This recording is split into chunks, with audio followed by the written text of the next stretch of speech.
जब भी जब भी किसी नई इमारत या बड़े ढांचे का निर्माण होता है ना, तो एक क्लियर ब्लूप्रिंट की उम्मीद की जाती है। हाँ, मतलब सबसे पहले जमीन साफ होती है, नींव रखी जाती है। सही कहा। फिर दीवारें खड़ी होती हैं। हाँ। और आखिर में छत डलती है। ये एक बहुत ही प्रेडिक्टेबल और सेफ प्रोसेस है। लेकिन क्या हो अगर ऐसी स्थिति हो जहां करोड़ों लोगों के लिए एक स्ट्रक्चर तैयार करना हो, वो भी एक ऐसे वक्त में जब एक बहुत बड़ा पॉलिटिकल और सोशल तूफान अभी अभी गुजरा हो। एग्जैक्टली। चारों तरफ भारी अनिश्चितता हो और निर्माण के लिए जो बेसिक रिसोर्सेज होते हैं वो भी ना के बराबर हों। तो ऐसे में कोई सीधा और सेफ ब्लूप्रिंट कैसे काम कर सकता है? ऐसे हालात में सच कहूं तो कोई भी ट्रेडिशनल तरीका काम नहीं आता। ये जो स्थिति होती है ना, ये लगातार संकटों से जूझने और लिमिटेड रिसोर्सेज को बांटने की एक बहुत कॉम्प्लेक्स प्रोसेस बन जाती है। हाँ, और उसी वक्त लॉन्ग टर्म सॉल्यूशंस भी तो ढूंढ रहे होते हैं। बिल्कुल। उस वक्त प्रायोरिटी ये नहीं होती कि इमारत कितनी सुंदर दिखेगी। प्रायोरिटी ये होती है कि वो अगले तूफान को कैसे झेलेगी। बिल्कुल सही बात है। और ठीक यही वो पॉइंट है जहां से मॉडर्न इंडिया की इकोनॉमिक जर्नी शुरू होती है। तो आज की इस गहरा चर्चा में हम जिस विषय पर डीप डाइव कर रहे हैं वो हैं भारत की पंचवर्षीय योजनाएं, यानी 5 ईयर प्लान्स, जिन्होंने दशकों तक इस देश की आर्थिक दिशा तय की। हाँ, और आज इस चर्चा के लिए हमारे पास जो सोर्सेज हैं वो architecting modern India the 5 year plans नामक मटेरियल के अंश हैं। और एक बहुत ही इंटरेस्टिंग बात यह है कि ये मटेरियल स्पेशली उन स्टूडेंट्स के लिए बनाया गया है जो एसएससी और रेलवे जैसे कॉम्पिटिटिव एग्जाम्स की तैयारी कर रहे हैं। हाँ, और इन कॉम्पिटिटिव एग्जाम्स के नोट्स की एक खास बात होती है, ये फैक्ट्स, डेट्स और वन लाइनर से भरे होते हैं ताकि उन्हें जल्दी से याद किया जा सके। एग्जैक्टली। और यही कारण है कि आज हमारा मिशन सिर्फ इन हिस्टोरिकल फैक्ट्स को लाइन से पढ़ना नहीं है। अगर हम इन बुलेट पॉइंट्स के पीछे का इकोनॉमिक्स समझें तो एक बहुत ही गहरी कहानी सामने आती है, एक नई नवजात राष्ट्र की कहानी। बिल्कुल। ये देखना वाकई दिलचस्प है कि कैसे एक देश की प्रायोरिटीज वक्त के साथ पूरी तरह से बदल गई। कैसे शुरुआत सिर्फ इस बात से हुई कि खेतों तक पानी कैसे पहुंचे, फिर ध्यान भारी उद्योगों पर गया, फिर अंतरिक्ष विज्ञान जैसे बोल्ड स्टेप्स उठाए गए। हाँ, और फाइनली पॉलिसी मेकर्स का पूरा फोकस सस्टेनेबल ग्रोथ और ह्यूमन कैपिटल पर आ गया। तो शुरुआत करते हैं। इस पूरी इकोनॉमिक आर्किटेक्चर की ऑफिशियल शुरुआत 1950 में होती है, राइट? सही कहा। 1950 में सेंट्रल कैबिनेट के एक प्रस्ताव के जरिए प्लानिंग कमीशन यानी योजना आयोग की स्थापना की गई थी। देखिए, आजादी के ठीक बाद जब देश के पास कैपिटल बहुत ही लिमिटेड था, तो मार्केट के भरोसे सब कुछ नहीं छोड़ा जा सकता था। बिल्कुल नहीं। एक ऐसी संस्था की सख्त जरूरत थी जो ये तय कर सके कि देश की वो लिमिटेड पूंजी और रिसोर्सेज सबसे पहले कहाँ इन्वेस्ट किए जाएं। योजना आयोग का काम यही था, इकोनॉमी के लिए एक डायरेक्टेड पाथ बनाना और उन योजनाओं को ग्राउंड पर लागू करवाना। अब अगर इस डायरेक्टेड पाथ के पहले चरण को देखा जाए, जो हमारी फर्स्ट 5 ईयर प्लान थी 1951 से 1956 तक, हाँ, वो पूरी तरह से सर्वाइवल पर बेस्ड थी। सही बात है। उसका मेन फोकस एग्रीकल्चर और इरिगेशन पर था। तत्कालीन प्रधानमंत्री जवाहरलाल नेहरू ने जब इसे संसद में पेश किया तो इसके पीछे का लॉजिक बहुत क्लियर था। लेकिन मैं सोच रहा था कि क्या ये सिर्फ लोगों का पेट भरने का मामला था या इसके पीछे कोई बड़ी मैक्रो इकोनॉमिक स्ट्रैटेजी थी? देखिए, पेट भरने के साथ साथ ये फॉरेन एक्सचेंज बचाने की भी एक बहुत बड़ी जदोजहद थी। उस वक्त भारत भारी मात्रा में अनाज इंपोर्ट कर रहा था। ओह, और उससे देश का खजाना खाली हो रहा होगा? एग्जैक्टली। अगर देश अपना सारा पैसा सिर्फ अनाज खरीदने में लगा देगा तो मशीनरी या नई टेक्नोलॉजी कैसे खरीदेगा? इसीलिए पहली योजना में एग्रीकल्चर और इरिगेशन में भारी इन्वेस्टमेंट किया गया। हमारे सोर्सेज में यहाँ कुछ बहुत ही विशाल प्रोजेक्ट्स का जिक्र है, जैसे भाखड़ा नांगल, दामोदर रिवर वैली और व्यास जैसी मल्टीपर्पज रिवर वैली प्रोजेक्ट्स। इन्हें अक्सर आधुनिक भारत के मंदिर भी कहा गया है ना? हाँ, बिल्कुल। और ये सिर्फ कंक्रीट के बड़े ढांचे नहीं थे, ये स्टेट द्वारा किया गया वो भारी कैपिटल एक्सपेंडिचर था जिसे उस वक्त का कोई भी प्राइवेट इंडस्ट्रियलिस्ट उठाने की हालत में नहीं था। सही कहा, इतना पैसा किसी एक के पास था ही नहीं। और इन बड़े बांधों का मकसद सिर्फ सिंचाई नहीं था, फ्लड कंट्रोल और हाइड्रो इलेक्ट्रिसिटी पैदा करना भी इसका हिस्सा था। एक इंडस्ट्रियल इकोनॉमी को चलाने के लिए सस्ती बिजली सबसे पहली शर्त होती है। अच्छा, यानी एग्रीकल्चर के बहाने इंडस्ट्रियलाइजेशन की पहली ईंट इसी योजना में रखी जा रही थी। ये तो बहुत स्मार्ट मूव था। ये तो वही बात हो गई कि किसी को अगर फैक्ट्री खोलनी है तो पहले उसे ये श्योर करना होगा कि उसके पास खाने को अनाज और पीने को पानी हो। सही पकड़ा। लेकिन इसके तुरंत बाद जो हुआ वो और भी इंटरेस्टिंग है। हाँ, 1956 से 1961 के बीच आई सेकंड 5 ईयर प्लान। हमारे नोट्स बताते हैं कि यहाँ प्रायोरिटी अचानक से एग्रीकल्चर से हटकर industries sector, specially heavy industries पर चली गई, जिसे महालानोबिस मॉडल कहा जाता है। राइट। लेकिन अब यहाँ एक बड़ा सवाल पैदा होता है। पहली योजना के खत्म होने तक देश का एग्रीकल्चरल सिस्टम कोई बहुत स्ट्रांग पोजीशन में तो था नहीं, तो सिर्फ 5 साल में ही सीधे बड़े स्टील प्लांट और हैवी मशीनरी की तरफ मुड़ जाना, क्या ये एक नवजात इकोनॉमी के लिए बहुत बड़ा रिस्क नहीं था? ये एक बहुत ही अग्रेसिव और रिस्की कदम था, इसमें कोई शक नहीं है। लेकिन इस स्ट्रैटेजी का बेसिक लॉजिक ये था कि अगर कोई देश लंबे समय तक ग्रो करना चाहता है तो वो हमेशा दूसरे देशों से मशीन खरीद कर काम नहीं चला सकता। उसे वो मशीन खुद बनानी होंगी। एग्जैक्टली, उसे मशीन बनाने वाली मशीन खुद बनानी पड़ेंगी। इसका मतलब है कि कंज्यूमर गुड्स के बजाय कैपिटल गुड्स पर सारा ध्यान और पैसा लगा दिया गया। कपड़े, साबुन या साइकिल बनाने वाले छोटे कारखानों के बजाय सीधे स्टील और बिजली के भारी प्लांट्स लगाए गए। लेकिन उससे तो मार्केट में कंज्यूमर गुड्स की कमी हो गई होगी ना, और अगर गुड्स कम होंगे तो महंगाई बढ़ने का सीधा खतरा रहता है। हाँ, और यही वो कैलकुलेटेड रिस्क था जिसके बारे में पॉलिसी मेकर्स जानते थे।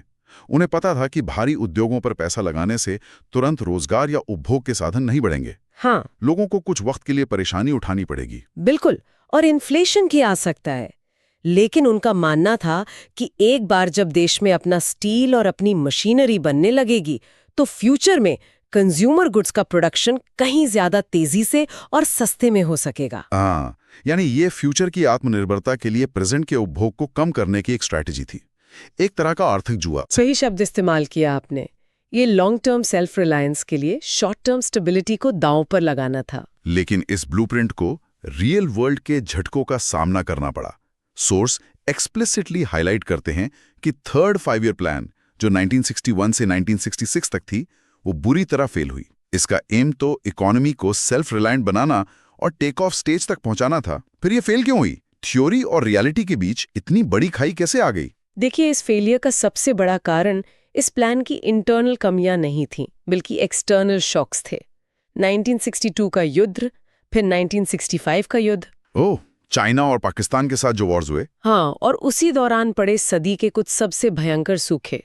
किसी भी इकोनॉमिक प्लान के सक्सेसफुल होने के लिए शांति और नॉर्मल मौसम की जरूरत होती है, जो कि उस वक्त बिल्कुल नहीं था। जब ये दोनों ही चीजें नहीं रहीं तो डेवलपमेंट के लिए रखा गया सारा पैसा और ध्यान नेशनल सिक्योरिटी और सेना की तरफ मोड़ना पड़ा। यानी पूंजी का पूरा फ्लो ही बदल गया। लेकिन इकोनॉमिक्स में अक्सर देखा गया है कि बड़े संकट सिस्टम में बड़े और बोल्ड स्ट्रक्चरल चेंजेस को जन्म देते हैं। बिल्कुल, और फोर्थ 5 ईयर प्लान यानी 1969 से 1974 के जो फैक्ट्स हमारे सोर्सेज में हैं, वो इसी बात को प्रूव करते हैं। हाँ, इस योजना में गाडगिल फॉर्मूला को बेस बनाया गया और इसके टारगेट्स थे ग्रोथ विद स्टेबिलिटी और progressive achievement of self reliance. ये गाडगिल फॉर्मूला एक्चुअली काम कैसे करता था? इसने रिसोर्सेज के डिस्ट्रीब्यूशन को कैसे बदला? गाडगिल फॉर्मूला एक बहुत ही इंपॉर्टेंट इंस्टीट्यूशनल रिफॉर्म था। फोर्थ प्लान से पहले सेंट्रल गवर्नमेंट स्टेट्स को डेवलपमेंट के लिए जो पैसा देती थी, उसका कोई क्लियर मैथमेटिकल बेस नहीं था। तो क्या वो बस पॉलिटिकल कनेक्शंस पर डिपेंड करता था? काफी हद तक हाँ, अक्सर ये पॉलिटिकल बार्गेनिंग पर निर्भर होता था। गाडगिल फॉर्मूला ने सिस्टम में ऑब्जेक्टिविटी ला दी। इसने तय किया कि सेंट्रल असिस्टेंस का डिस्ट्रीब्यूशन स्टेट्स की पॉपुलेशन, उनके पर कैपिटा इनकम, यानी वो कितने पिछले हुए हैं, सही कहा, और उनके टैक्स जुटाने के एफर्ट्स के बेसिस पर होगा। इसने प्लानिंग प्रोसेस को थोड़ा ज्यादा ट्रांसपेरेंट और फेयर बना दिया। और शायद इसी फेयर डिस्ट्रीब्यूशन और सेंट्रलाइज्ड कंट्रोल की जरूरत ने इस दौर के 2 सबसे बड़े हिस्टोरिकल स्टेप्स की जमीन तैयार की। सोर्सेज बताते हैं कि इसी फोर्थ प्लान के दौरान 14 मेजर बैंक्स का नेशनलाइजेशन हुआ और इसरो की स्थापना की गई।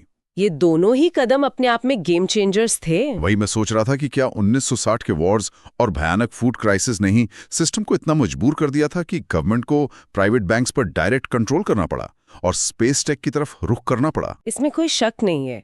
देखिए, 14 प्राइवेट बैंक्स के नेशनलाइजेशन का सीधा कनेक्शन एग्रीकल्चर और फूड क्राइसिस से था।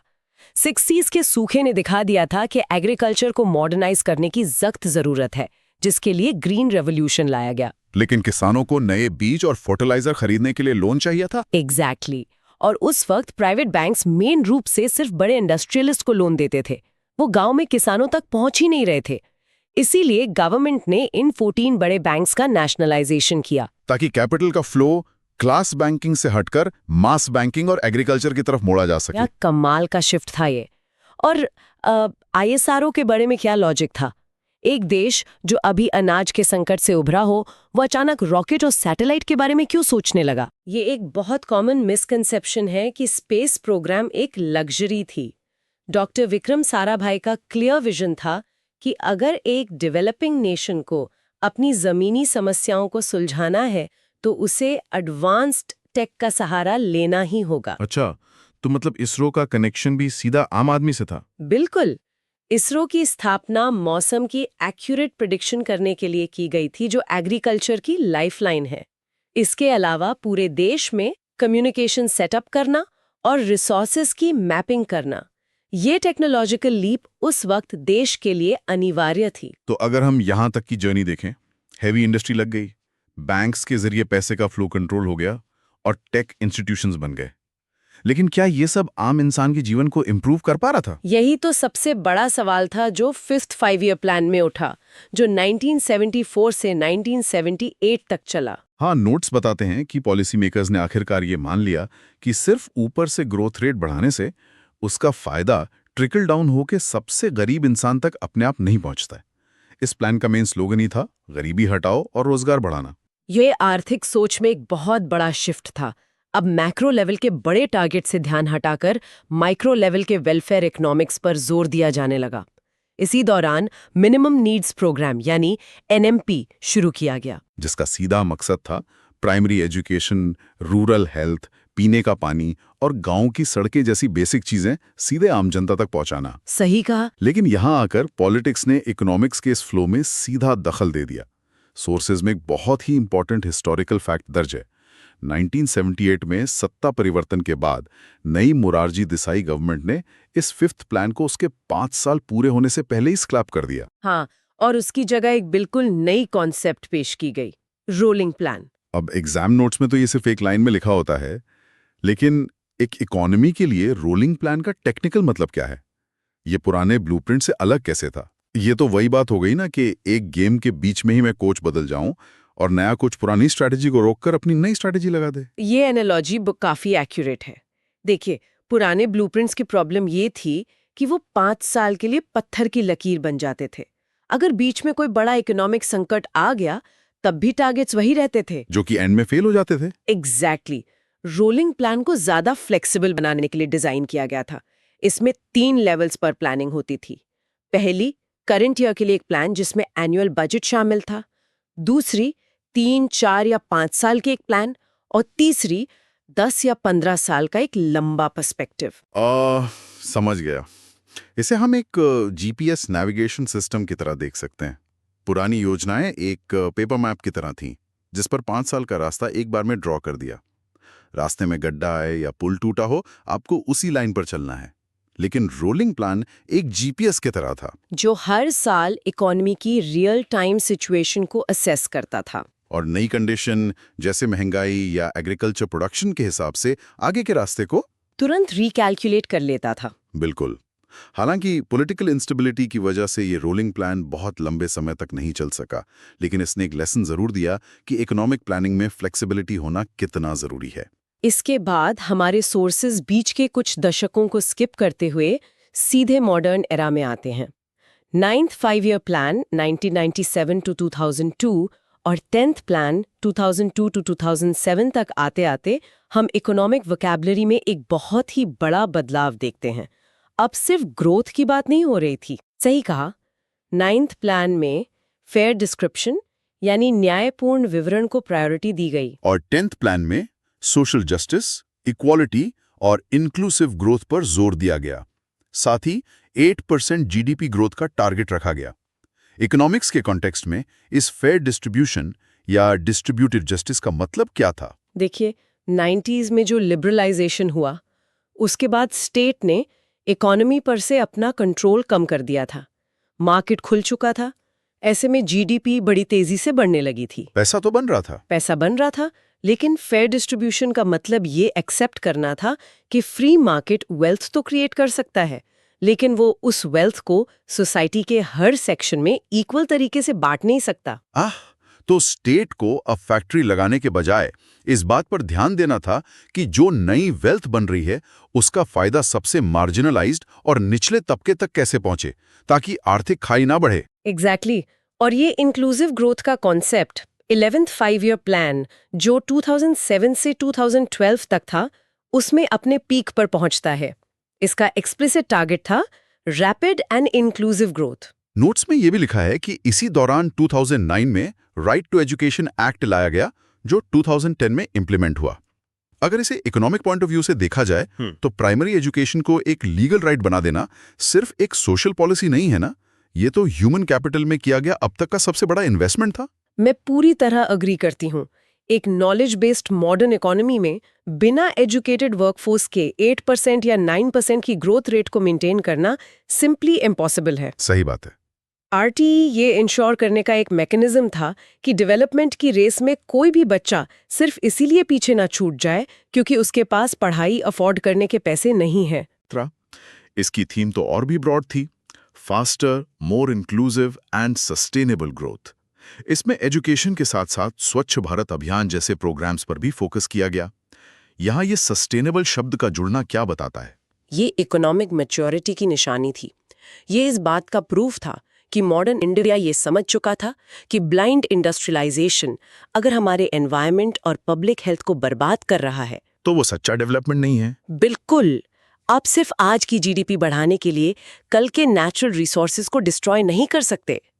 क्लीनलीनेस और एनवायरनमेंट प्रोटेक्शन को इकोनॉमिक प्लानिंग के कोर में रखना एक बहुत बड़ा पैराडाइम शिफ्ट था। इस पूरी जर्नी के बाद कॉम्पिटिटिव एग्जाम्स के ये नोट्स एक बहुत ही डिसाइसिव और इंस्टीट्यूशनल एंड की तरफ ले जाते हैं। सोर्सेज क्लियरली बताते हैं कि 12th 5-year प्लान देश की आखिरी पंचवर्षीय योजना थी। हाँ, नेशनल डेवलपमेंट काउंसिल ने इसके लिए 8% ग्रोथ रेट को अप्रूव किया था। और इसके बाद वो योजना आयोग, जिसने 1950 से लेकर तब तक देश के लिए ये ब्लूप्रिंट्स बनाए थे, उसकी जगह नीति आयोग ने ले ली। इन नोट्स में एक बड़ा टेक्निकल डिफरेंस बताया गया है कि नीति आयोग पुराने कमीशन की तरह कोई 5 साल के ब्लूप्रिंट्स या योजना नहीं बनाता, ये सिर्फ एक एडवाइजरी बॉडी के रूप में काम करता है। ये शिफ्ट बहुत कुछ कहता है। योजना आयोग से नीति आयोग तक आना बेसिकली एक टॉप डाउन मॉडल से हटकर कोऑपरेटिव फेडरलिज्म की तरफ जाना है। टॉप डाउन मतलब ऊपर से नीचे थोपना? हाँ, अब सेंट्रल गवर्नमेंट एक सिंगल रिजिड प्लान बनाकर सभी स्टेट्स पर थोप नहीं सकती। अब स्टेट्स की स्पेसिफिक जरूरतों के हिसाब से एडवाइस और स्ट्रैटेजीज बनाई जाती हैं। तो अगर इस पूरे डीप डाइव को सम अप किया जाए तो पिक्चर बहुत क्लियर होती है। कैसे इंडिया ने अपनी इकोनॉमिक जर्नी एक एम्प्टी ग्राउंड पर बिना किसी ब्लूप्रिंट के शुरू की थी, जहां पहली प्रायोरिटी सिर्फ भाखड़ा नांगल जैसे बैंड से खेतों को पानी देना और भूख से बचना था। फिर देश ने महालनोबिस मॉडल के अंडर हेवी इंडस्ट्रीज में एक बड़ा मैक्रो इकोनॉमिक गैम्बल खेला, जिसके बाद वॉर्स और सूखे आए, सिस्टम हिला और उसके रिस्पॉन्स में गडगिल फॉर्मूला जैसे ट्रांसपेरेंट रिफॉर्म्स हुए। बैंक्स को नेशनलाइज करके पैसे का फ्लो मोड़ा गया। आईएसआरओ जैसी विजनरी बॉडी बनी। फिर गरीबी हटाओ और रोलिंग प्लान्स के दौर में इकोनॉमी ने वेलफेयर इकोनॉमिक्स को अपनाया। और एंड में 9th से 12th प्लान तक आते आते डेवलपमेंट का पैरामीटर सिर्फ कॉन्क्रीट के ढांचे या जीडीपी नंबर्स नहीं रहे, वो human capital, right to education और सस्टेनेबल ग्रोथ तक आ गए। वाह, ये वाकई एक बेहद गरीब देश के एक कॉम्प्लेक्स और मॉडर्न इकोनॉमी में बदलने की एक बहुत ही स्ट्रगलिंग लेकिन सिस्टमैटिक जर्नी है, जिसमें फेलियर भी हैं और सीख भी। लेकिन इन सब के आखिर में सोर्सेस से निकला एक फैक्ट एक बहुत ही थॉट प्रोवोकिंग सवाल खड़ा करता है। 12th प्लान हमारी आखिरी प्लान थी और अब हम एक एडवाइजरी एरा में हैं जहां 5-5 साल के लिए पत्थर पर लकीर नहीं खींची जाती। आज के टाइम में एजिलिटी यानी कंडीशंस के हिसाब से तुरंत बदल जाना वक्त की डिमांड है। जंगल जैसे उन मल्टी जनरेशनल और विशाल सपनों को देखने की क्षमता खो तो नहीं रहे हैं, जिनको पूरा होने में ही दशकों लग जाते हैं। क्या बहुत ज्यादा फ्लेक्सिबिलिटी हमें फ्यूचर के उन आधुनिक मंदिरों के निर्माण से रोक देगी, जिसके लिए एक जिद्दी और लंबे ब्लूप्रिंट की जरूरत होती है? ये एक ऐसा पैराडॉक्स है जिस पर किसी को भी गहराई से विचार करना चाहिए। सही कहा।